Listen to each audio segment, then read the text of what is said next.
I was debating with myself whether or not I wanted to have Elsie's picture in the front as the panel for the chapter, or if I wanted to have the picture of Shura. And I decided to have Elsie, I think, as the panel, because I think that's what more people would want to see for the review, just in general, seeing it more. Plus, I wanted to talk a little bit about the form itself and possibly some of the aspects about her ether gear. Whereas Shura, it's mostly we see some of his personality. You find out that he's Poseidon Nero's son, because he's Shura Nero. Or is it Poseidon Shero? Oh my god. No, it's Poseidon Shura. So Poseidon is his last name. So Nero is the Emperor's first name, which makes sense because Emperor Nero, I think, was a Roman. I don't remember, but we have this guy now. I'm really interested to see where he plays into the story. But for now, let's talk about Elsie, just because a majority of the chapter, I think, was just kind of nice setup. I think everyone was pretty stoked just to see in general, like, okay, we're seeing Homura get more serious in her fight. We're seeing Rebecca get ready to use her ether gear and whatnot.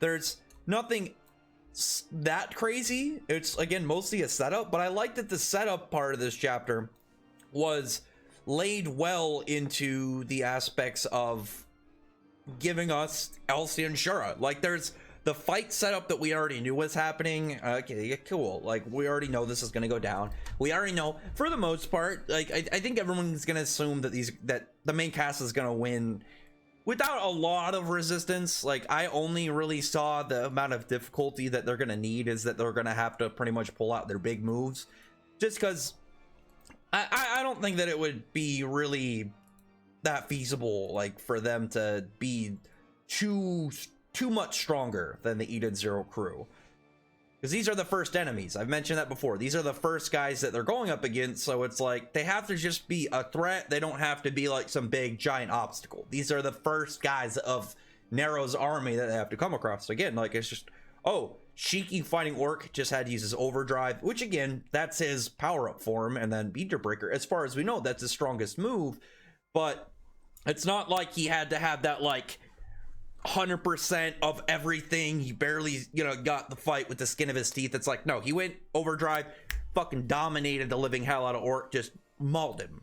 Like, if it was longer and, like, Orc got up and took a couple meteor breakers, or Shiki had to, like, drop a couple new overdrive moves, I'd be like, wow, that's way more than I thought. But this is about what I figured these guys would be at, where I'm pretty happy about it, because they're not forgettable. Well, they're probably forgettable. As much as I like Mora's design, he's probably gonna be somebody that just kind of just drifts away into the memories of series, where eventually rereading it, I'll be like, oh, it's this guy, sweet. But they still weren't completely, they weren't fodder. They had to, they had to pull out their bigger moves. Like, we see Homura getting pretty pissed off. We see Rebecca activating her ether gear, and we see Shiki going overdrive. Rebecca's the thing that makes me kind of confused, is her power isn't speed the same way as, like, I'm trying to think of another character who's just like Jet from Fairy Tail, or what's the guy's name for My Hero? I'm trying to remember the dude's name, but the really fast guy, you know what I'm talking about, the guy who's as Ida or whatever, but you know what I mean, is anybody who's really fast. That's Speedy Gonzalez. I didn't want to use the Flash, because the Flash is a different story, but her speed is pretty much because we know that she has a degree of time manipulation. Like, her ability isn't like, oh yeah, she just kind of turns on, runs really fast, then it evolves eventually into time ability. No, it's time manipulation.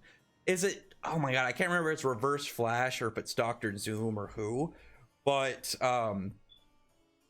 one of the characters, obviously, that opposes Flash, yours the Elsie. I can't remember which one it is. I think it's, oh my god, it's Eobard Thawne, I think. He's really fast because of, like, essentially time manipulation, the same way that Rebecca uses it.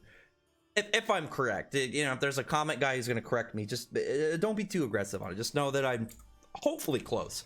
Either way, like, these guys are pretty okay. So the rest of the chapter, like, we see, okay, yeah, they're going to, start finding out more about Shura. One thing I want to comment on, when he says, like, a gravity wielder more powerful than Shiki, because you know Shiki's like, who's Shura? And he's like, oh, he's a gravity wielder more powerful than you. That I can believe, because Shiki is strong, but Shiki is inexperienced. Shiki is somebody that, from what we've seen, like knows how to use his powers, but until he left Granbell, there was no real reason for him to have actual like serious combat. He probably would maybe fight like some creatures on, you know, well, I guess it was really robots, you know, fight robots over on Granbell. But it's not like he was out like in a fight every week, because when you compare him to like Haru Glory like he had kind of like a strong, like a, you know, pretty strong head on his shoulders and whatnot. He had like a lot of more, I'd say mental fortitude with like the teachings his sister gave him and stuff, but he had no real grasp on his powers with Raven stuff, and he had no real fighting experience. It was mostly just stuff that he had, you know, normal scuffles and brawls and whatnot. Whereas Natsu started off pretty well experienced in both his magic, because he had been using it for years, and in fighting because he had been a member of the guild for years and years before this, like chapter 1, like the date of chapter 1, he'd already been in the guild for a while. So Shiki being weaker than Shura at this point makes sense. Like, if Shura's been out doing stuff way longer, it would make sense that he's more powerful. When he says maybe even more powerful than Ziggy, you're reaching. I mean, I don't have to be like that deep into Eden Zero. Like, I could have read this the first time through. This could be my first time reading through Eden Zero. I could have literally started it today and then read up the current and done this review. And I could say there's no way that Shura's more powerful than Ziggy. Maybe current Ziggy, whereas we know Ziggy's not at his max level. Maybe current Ziggy, definitely not peak Ziggy from either the past or the future. Like whatever Ziggy we get way later down the line, or even when we get flashbacks and see like how powerful Ziggy was before he stopped his journey and then, you know, took Shiki to Granbell and stuff. The way that I see this, actually, I'm gonna save that to the end of the chapter, because I do really want to talk about it. There was a really interesting comment. I like when Orc said that gravity attracts gravity, and he's like, you Ziggy, Shura, like, you know, you guys, like, he's like, you're destined to find each other. Obviously, Ziggy. I'm wondering, though, if that's gonna have to do with Shiki's backstory. Like, maybe that's why Ziggy even found Shiki, is because it's like these Demon King code people maybe like exist out in the universe and eventually they run into each other or something. I'm gonna go into a little bit of a theory on that, like what I want to kind of like more discuss about the idea of obviously these gravity users at the end. But well, gravity users and Nero, I want to talk about that. I'm gonna say that to the end, but for now, definitely some interesting story stuff. Like I'm very much interested in finding out what the deal is going to be between Ziggy, Shura, and Shiki. Like, as not obviously Shiki and Ziggy, but like the gravity users and like the Demon King code and stuff.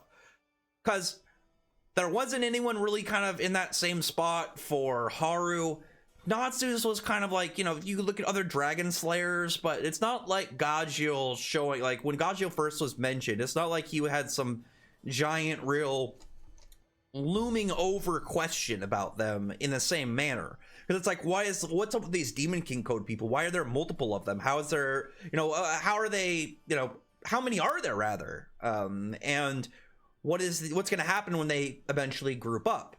With the Dragon Slayers, it was more of the mystery, obviously, what happened to the dragons. I guess you could say, like, how many Dragon Slayers are, but you know what I mean? There's a whole different kind of gap between them. It's kind of like, if you compared One Piece, it's like the gap between, like, oh, that's like Devil Fruit users. Luffy's a Devil Fruit user. Cool. It's not like any Devil Fruit user is comparable, not just like how not every Ether Gear user is comparable to Shiki. It's kind of like how in One Piece they have, what is it, the Will of D, like the whole D mystery. I guess that's closer to like the Demon King code thing, but it's definitely something really cool. I want to see the fact that it's already tied to like who I think most people can assume is the final villain, at least currently.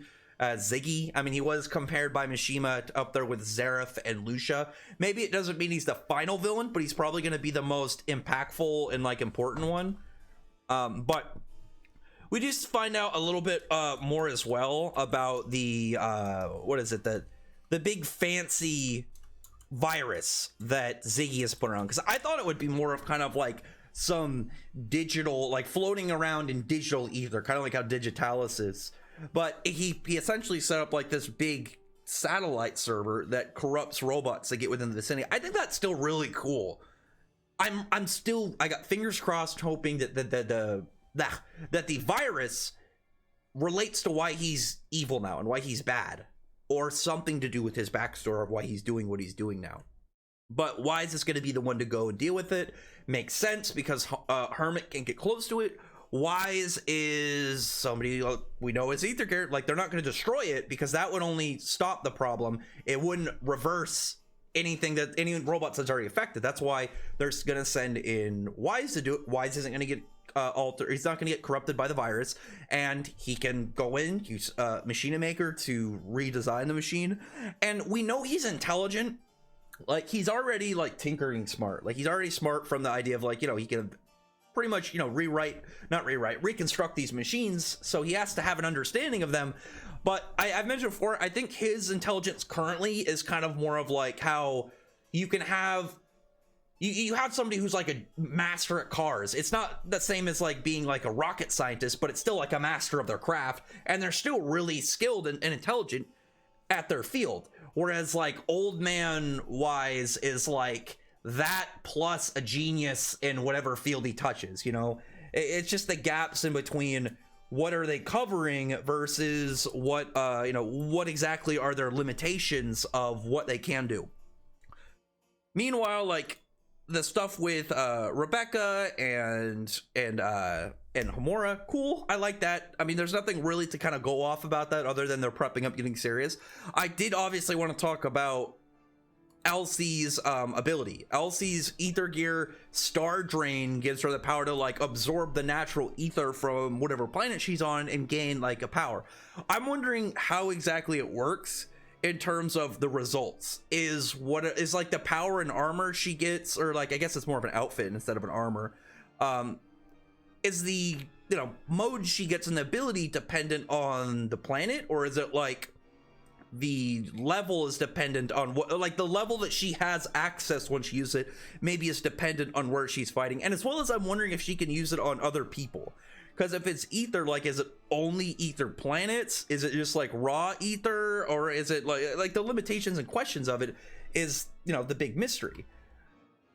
I really like that it's like this combination though of Urza's and Jalal's, because really, like I've said it many times, Elsie and Justice, it's like Urza and Jalal early in the series, but switched. You have Justice, you know, like Jalal, similar character, being like the person on the side of the law and, you know, trying to seek this criminal, whereas Urza, or Elsie rather, is the, you know, dangerous criminal that's out causing havoc in, you know, out the cosmos. But their powers mixed, I think, is really cool. I'm hoping that her and Justice have essentially the same ether, but maybe it's slightly different. Maybe it's like where hers is like, oh, she gets different outfits, but she has like Jalal type spells. Maybe Justice will get Urza type weapons, but it's implemented in ways like that Jalal would, that Jalal's like spells are more kind of set or something. It's definitely a mystery. I'm perfectly fine if they have the same one. I like the idea of them having the same one, because she has the eye patch where Justice's ether gear forms. Also, a side note, I like her eye patch. I like the fact her eye patch changes with her forms. But outside of like the mystery of that, like we know Justice is on Forestra, so we're gonna hopefully see him confront Elsie soon. I really want to see exactly what his beef with her is. Like, he has to have clearly something like in his backstory that ties very importantly to her. Probably has to do with something about how she got her ether gear, because it's clearly, I feel like the fact that she has an eye patch over the eye where his ether gear forms has to have relevance, and it's not the same. I'm hoping my game isn't loud in the background, actually, now that I just realized that it's playing through this. I was like, well, I'll just play, and then hopefully it's not too crazy. I should probably turn the volume down. I'll just talk louder and talk more frequently and then going into this. But beyond that, the stuff with Shura, I'm really hyped at the possibilities of Shura more than Shura, I'd say, himself, because Shura himself, like, we don't obviously have much of him right now. We have a name, we have his power, and there's not a lot to go off of. Whereas the possibilities of him, I think, are way more where his value sits, because when it comes to his position of the other characters, like, obviously he relates to Ziggy and Shiki. If, like, I don't think he can fight Ziggy, whereas I don't know right now if Shiki could fight Nero. But imagine if instead it's Shiki versus Shura, and then Ziggy versus Nero. I think that would actually be way cooler, because you'd be able to kind of like build into Shiki's backstory without having Shiki like jump fully up to the level of an Horacion Sace Galactica, because we know that the only reason he beat Draken Joe was because Draken Joe was drastically weakened after they destroyed his machine that like balanced his life force so he could stay youthful. So I think it would make perfect sense if it was something like Ziggy showing up, and I think it would be really cool to see Shiki's reaction to that as well.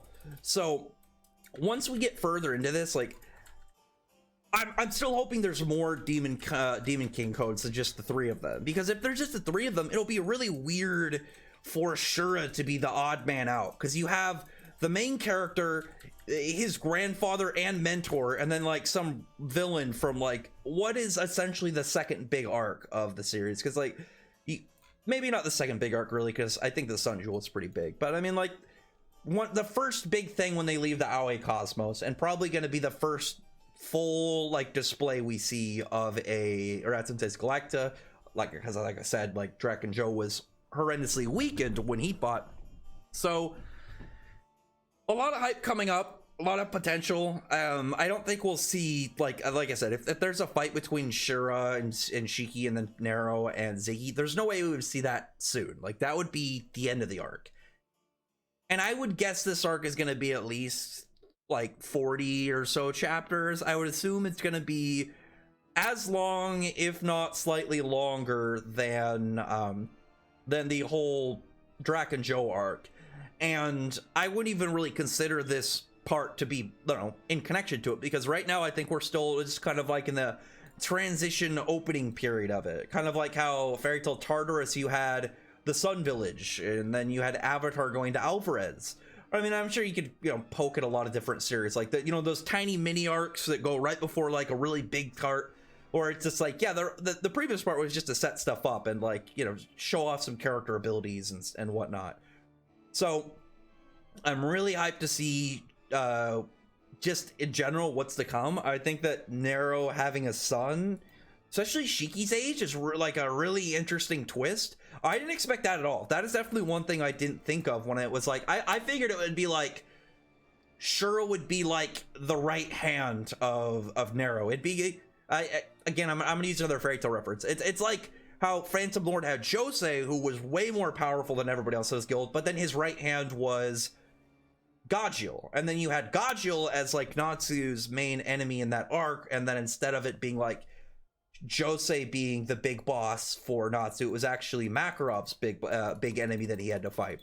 And I think that would be way more interesting than Shiki taking down the opponent. If you kind of like have Shura be like placed somewhere between Weekend Draken Joe and like Horacion Sace Galactica. Like if he's like, oh, he's halfway there. He's half of Horacion Sace Galactica. Or even a third. And then Shiki is able to defeat him. And you know, that, okay, Shiki is on the path. Shiki's on the right path to getting to that level. So other than that, though, like this review definitely went longer than I think most of my Eden Zero ones. I was really interested in this chapter. Like I said, I think that the whole parts with Elsie getting a display, I think that everybody's been wanting to see since her introduction in the series. I think everybody's been really wanting to know what her powers was. I think the fact she's not a sword user was what really threw a lot of people off. I thought she was going to be like primarily a swords person. My first thought was like a cutlass, but with like some cool space twist to it, like made of plasma or photons or cosmic radiation or something. But her being like kind of like a combination of like some of Urza's outfits in the idea of her, you know, switching into a different suit whenever she used her power, but being a spellcaster, that was really surprising. But if they're aligned in that she's kind of like half Ursa, half Jalal, and if Justice is the same way, I got my fingers crossed, maybe it'll be, like I said, Jalal type magic, but styled like Urza, but maybe towards the series where he would either be a swords person or a weapons person. But if he's a weapons person, fingers crossed, I want my theory that he has like big badass space artillery. Like whenever I think of Justice fighting, I think of him summoning like this giant photon cannon or something, some big super sci-fi ship weapon that it's like he's able to pretty much have float around him, or like, you know, turrets, or you know, like a bunch of different like plasma mines. I'm just trying to think of really cool space weapons, essentially, you know, and that's something we haven't seen a lot of yet in Eden Zero. I think would be really cool, and I think it would be badass for him. It just makes me think of like what is it, Star Wars? Oh my god, Phantom Menace, how like the droideka, and it was like, you can't destroy their shields with normal blasters, but it was like certain big ship artillery could just blast right through it. Something like that, where, but he's like, okay, yeah, easy, summons a big gun and then just blast something like that away. But other than that, they'll comment below, thumbs up the video. I'd really like to hear other people's opinions, primarily on Shura, obviously, and Elsie's abilities. I really liked Elsie's ability reveal, and obviously I'm very interested in Shura, and then stuff with Nero. Shura is he's got my attention. I'm hoping that the next chapter starts out with him and we find out a little bit more about him before we start delving into how this arc's gonna play out, and then obviously stuff with Elsie and Justice and whatnot. But other than that, comment below, thumbs up the video, but friend the like button, subscribe button, and check out my other videos. Other than that, I appreciate everybody's already subscribed, and thank you all for listening. Bye.